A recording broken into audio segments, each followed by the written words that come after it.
Imagine a seemingly ordinary afternoon in a tranquil suburb, the kind of place where peace reigns supreme. But today that peace is shattered for a young black teenager simply walking home. A concerned call reports a suspicious individual, his description reduced to his race and appearance. He's black, doesn't look right. Suddenly flashing lights interrupt the quiet, turning a routine walk into a confrontation. This incident forces us to confront uncomfortable truths about racial bias and snap judgments. What transpires in this seemingly idyllic neighborhood will ignite a crucial conversation. Stay with us to witness how quickly prejudice can escalate. Don't forget to subscribe and share your perspective in the comments below. The late afternoon sun cast long shadows across the manicured lawns of Oakwood Estates, a picture of suburban tranquility in Ohio. Each house seemed to stand in perfect isolation, the silence broken only by the distant whir of a lawnmower or the soft chime of an ice cream truck making its rounds. 15-year-old Jamal Johnson, his backpack slung over one shoulder and earbuds blasting the latest hip-hop tracks, walked with a confident stride. Basketball practice at Northwood High had been intense, and he looked forward to the chill of his air-conditioned living room. Usually, he took the bus, but today, the lure of a shortcut through Oakwood, where his friend Chris lived a few blocks over, was too strong to resist. He was aware, though, that his presence in this predominantly white neighborhood might raise a few eyebrows. Behind the pristine white curtains of a sprawling colonial, Eleanor Ainsworth peered out. A resident of Oakwood for over 2 decades, Eleanor prided herself on her familiarity with the rhythms of her street. The cars, the dog walkers, the delivery schedules. Today, a discordant note had been struck. A black teenager, tall for his age, with an athletic build, walking alone with a backpack. A flicker of unease, or perhaps something less innocent, stirred within her. Eleanor's hand hovered over her phone. "He's probably just passing through," a small voice offered. "Maybe visiting someone." But the doubts, insidious and quick, began to multiply. What if he wasn't just passing through? What if something happened later? A burglary, perhaps? And she had dismissed this unsettling sight. The mantra, "better safe than sorry," echoed in her mind. Taking a deliberate breath, Eleanor dialed 911. "Yes. I'd like to report a suspicious person in my neighborhood," she said, her voice tight with a self-imposed urgency. Unbeknownst to Eleanor, Jamal was more than just a random teenager, and his mother was a force to be reckoned with. Eleanor continued to observe Jamal as she spoke to the dispatcher, her knuckles white as she gripped the phone. "He's walking down Elm Street, looking around like he's casing the houses. I don't recognize him, and he's carrying a large bag." The dispatcher's calm voice cut through Eleanor's anxiety. "Can you describe the individual?" "He's black," Eleanor stated, the word hanging in the air. "Tall, wearing a dark hoodie and athletic shorts. He has a bag. It looks heavy. Out of place. Is the young man doing anything illegal at this time?" the dispatcher inquired. Eleanor hesitated. "Well, no, not exactly. But I've never seen him around here before. This is a very quiet neighborhood. We look out for each other." The unspoken hung heavy between them. The dispatcher assured her that officers would be dispatched to the area. Eleanor hung up, her gaze fixed on Jamal, who had paused to adjust his headphones, oblivious to the wheels she had set in motion. A few streets away, Officers Miller and Davis cruised in their patrol car. The radio crackled to life. Possible prowler, Oakwood Estates, Elm Street. Male, black, mid-teens, carrying a bag. Miller, a veteran officer with a weary look in his eyes, exchanged a glance with Davies, fresh out of the academy and eager to prove himself.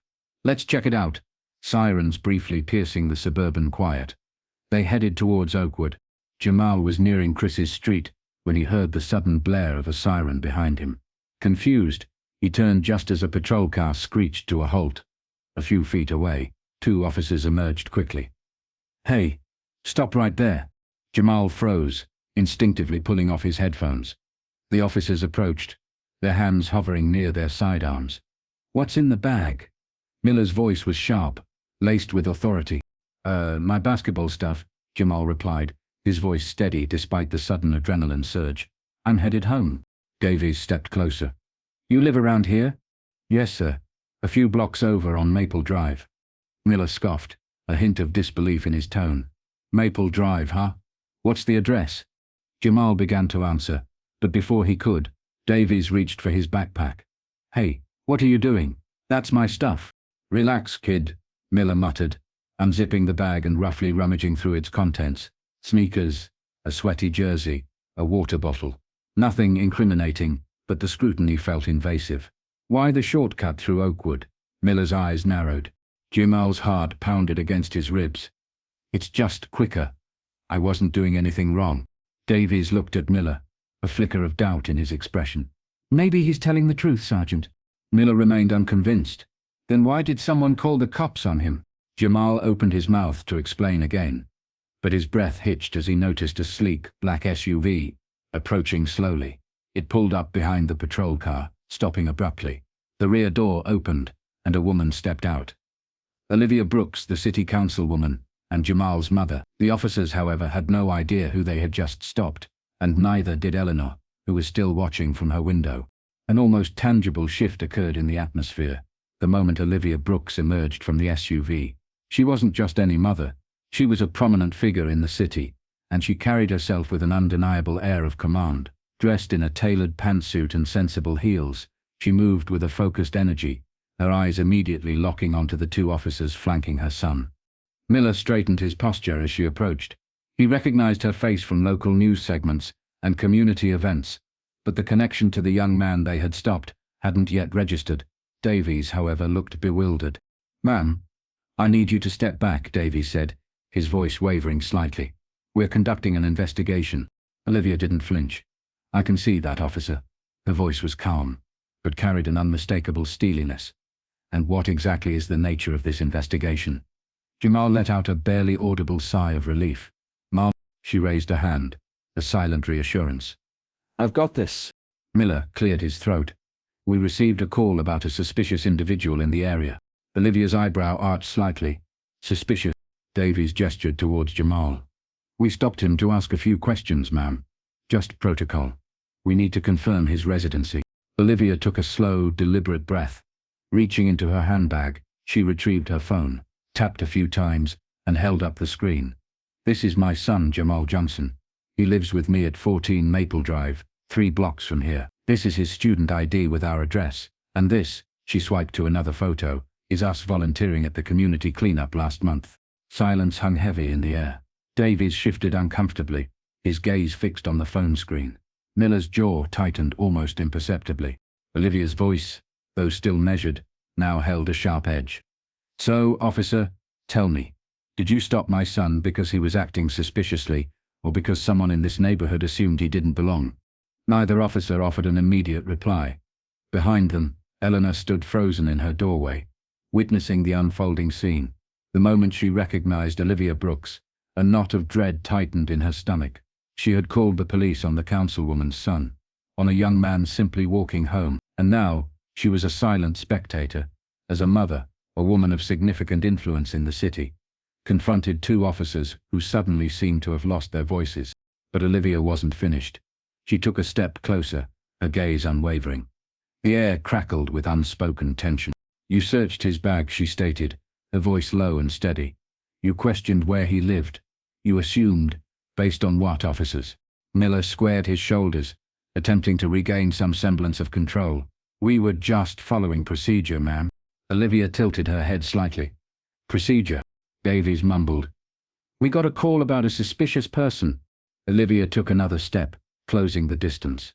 A teenage boy walking home. The silence that followed was deafening. Jamal rubbed his arms, a residual chill from the encounter despite the warm evening air. The sting of being viewed as a potential criminal in his own city lingered.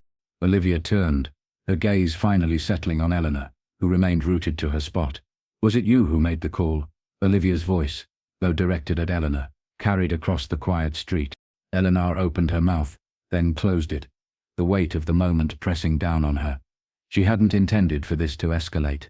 She hadn't thought. She wasn't racist, she told herself frantically, just vigilant. But now she faced a mother who had been forced to leave her responsibilities, rush to her own neighborhood, and defend her son against the very people sworn to protect him. A flush crept up Eleanor's neck. She swallowed hard. I just Olivia cut her off, her voice firm. "You thought what, Mrs. Ainsworth?" Eleanor had no answer that wouldn't expose the prejudice that had fueled her call. Olivia's gaze didn't waver. Do you understand what could have happened here? My son could have been, what, detained? Handcuffed? Questioned for hours? All because a resident of this quiet neighborhood deemed his presence suspicious? Eleanor looked down, shame washing over her. He could have been scared, Olivia continued, her voice softening slightly as she glanced at Jamal. He could have been made to feel like he doesn't belong in his own community. Instead of an apology, Miller shifted his weight. Well, councilwoman, if there's no issue here, we'll be on our way. Olivia exhaled sharply. That's it? Davies stammered. Look, ma'am, we were just responding to a call. Olivia shook her head. A profound disappointment etched on her face. Yes, you were. She turned back to Jamal, placing a comforting hand on his shoulder. Come on, baby. Let's go home. Jamal slung his backpack over his shoulder and followed his mother to the SUV. The officers retreated to their patrol car, their mumbled conversation lost to the quiet evening air. Eleanor remained standing in her doorway, arms wrapped tightly around herself, watching them drive away. But for Jamal, for Olivia, for every black family who had navigated the subtle and not so subtle biases of their society, this encounter was far from over. The ride home was silent. Jamal stared out the passenger window, the events replaying in his mind. The flashing lights, the officer's hand on his bag, the way they had looked at him with suspicion before even asking his name. He felt a knot of anger and humiliation tightening in his chest. Olivia gripped the steering wheel, her knuckles white. She had always been aware of the world her son inhabited, the extra layer of caution he had to exercise simply because of the color of his skin. She had just hoped he would have a few more years before experiencing this kind of direct confrontation. After a few minutes, she spoke softly. You okay, Jay? Jamal let out a slow breath. I don't know, Mom. She nodded, understanding. What would have happened if you weren't there? He asked, his voice barely a whisper. Olivia's stomach clenched. She didn't have a comfortable answer. Instead, she reached over and squeezed his hand. You did nothing wrong, baby. Remember that. Jamal sighed, the injustice of it all weighing heavily on him. Olivia looked at him, really looked at him.